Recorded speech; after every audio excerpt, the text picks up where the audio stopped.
Imagine for a moment that somewhere in the middle of Texas there was a large foreign military base, say Chinese or Russian.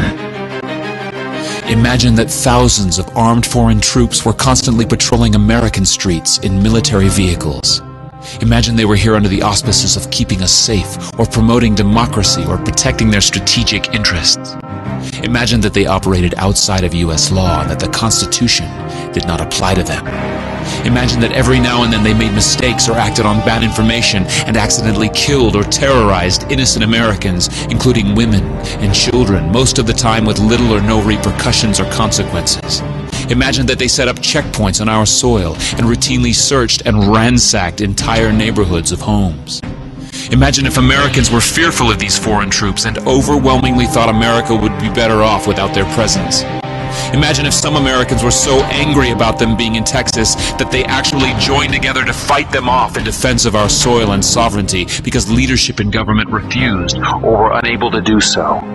Imagine that those Americans were labeled terrorists or insurgents for their defensive actions and routinely killed or captured or tortured by the foreign troops on our land.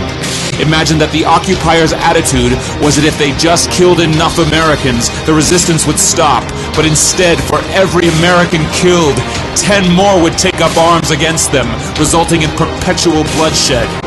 Imagine if most of the citizens of the foreign land also wanted these troops to return home. Imagine if they elected a leader who promised to bring them home and put an end to this horror.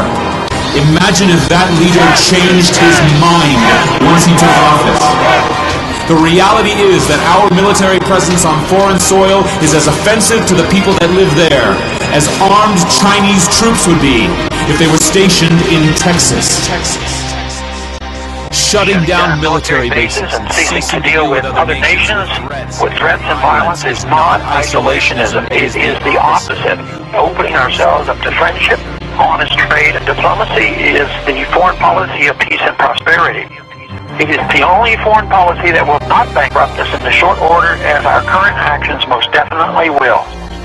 I share the disappointment of the American people in the foreign policy rhetoric coming from the administration. The sad thing is, our foreign policy will change eventually, as Rome's did, when all budgetary and monetary tricks to fund it are exhausted.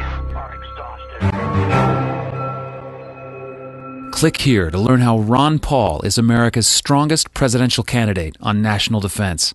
Or get involved and click here to learn how to register to vote in 2012.